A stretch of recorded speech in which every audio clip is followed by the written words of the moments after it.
Hey guys, welcome back to the Fragment Flower Bloom Season 1, Episode 3 explanation. I've already gone over the first 2 episodes of the series, so if you haven't seen those yet, you should definitely check them out. If you have, then let's get into this episode's breakdown. At the beginning of the episode, we see Rintaro and Osami in class. They're miserable because the AC is broken. Osami suggests they go to the faculty office and complain about it. As they're on their way, Osami says to Rintaro, "I want something to get excited about. I can't stand this." Suddenly, he gets an idea. "Hey, there's a sports festival this month," he says excitedly. "Why don't we enter and try to win? That would actually be a lot of fun." After that, they go to the faculty room and meet a teacher. They tell him what's going on, but the teacher tells them they can't participate in the sports festival. Osami gets upset. "Why can't we?" he asks. The teacher explains that anyone who fails the midterm exams has to withdraw their name from the festival. Osami replies, "Okay, but we don't even know if we'll fail. How can you stop us before we even try?" The teacher says, "So, you think you can pass this time?" Osami says, "No, it's impossible for us to pass. But you could give us a reward for our hard work.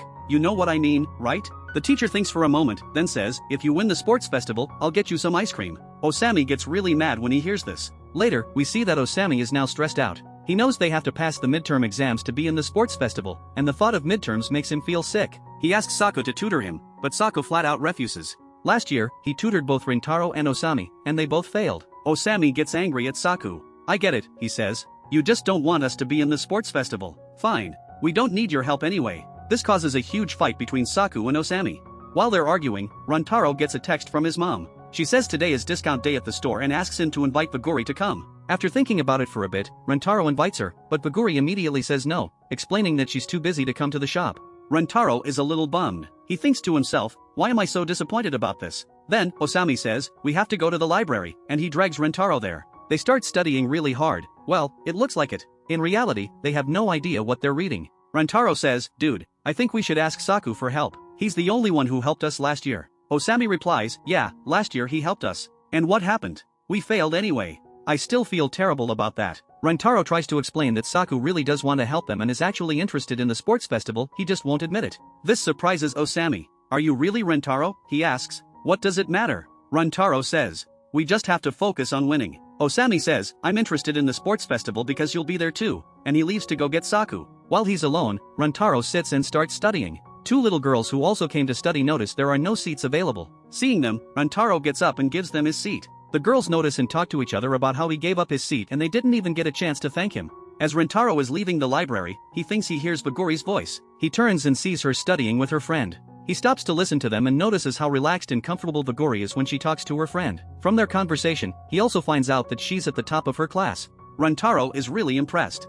Walking outside, he thinks about Vaguri. She's an amazing girl, he thinks. She's a top student at a school like Kyoka, and here I am, scraping by at a dumpy school. Rintaro closes his eyes and lies down on a bench. When he opens them, Vaguri is standing in front of him. He's a little shocked. "Hey," he says, "I thought you were inside studying." Vaguri says, "I was, but I had a feeling you were outside, so I came out here." She then adds, "It's been a while since we've met." She tells him that while she was inside, she had a feeling she saw him pass by the mirror. Rintaro looks away, and Vaguri sits down.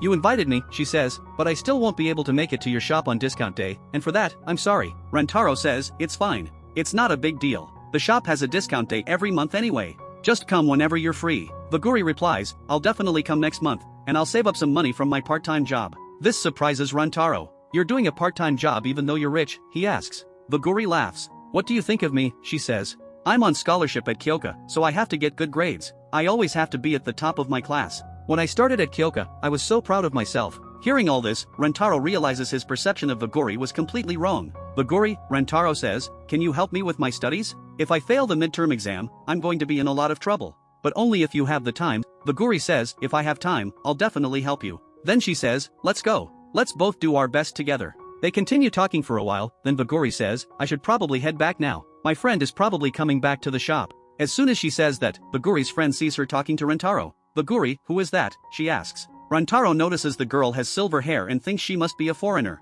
And wow, she's really beautiful. Her name is Subaru.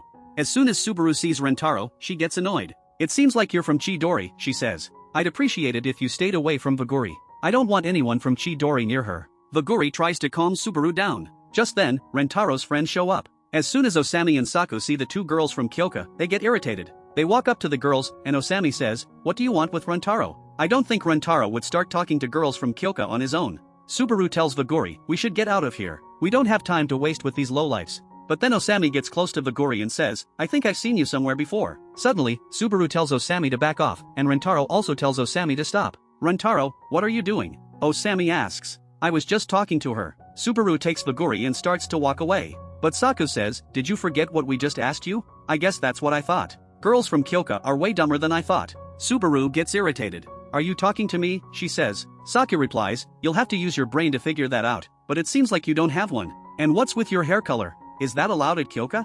I guess you can do whatever you want since you're the daughter of a rich dad. Subaru feels really hurt by Saku's words. But suddenly, Rantaro stops Saku. Saku, stop, he says. You're crossing the line. You're not the kind of person to talk like this. Saku goes quiet. Rentaro explains that she's the girl who was standing at their school gate that day and that he just saw her in the library. I was just apologizing for scaring her that day, he says. I'm the one who started talking to her. Then, Osami whispers to him, you were the one who scared her that day? As soon as he hears this, Osami walks over and apologizes to Vaguri for that day. Vaguri turns around and apologizes to all of them, too, because she thinks this whole situation started because of her. But Subaru refuses to apologize to Vaguri. Vaguri tells Subaru that she should apologize, too, but Subaru just starts to walk away. Vaguri follows her. Once they're inside the library, Subaru is still talking trash about the boys from Chidori. But then she remembers how Rantaro stopped Saku, and she stops herself. Vaguri, she asks, what do you think of that blonde-haired guy? I mean, what's he like? Vaguri says, he's a very kind person. For some reason, Subaru doesn't like hearing this. I have a feeling these two are going to have some kind of connection in the future. Later that night, Rantaro is home studying, but he still can't figure out what Saku taught him. Then, Vaguri calls. They talk about what happened earlier and work things out. Rantaro, Vaguri says, what you did today was really cool. Thank you for protecting me. Rantaro feels shy because no one has ever called him cool before. Then, Vaguri says, I'm sorry, I've been talking to you a little too casually lately. I'll be more careful from now on. Rantaro asks her, why are you so formal with me? Vaguri gets a little shy. I'm just a customer at your shop, she says.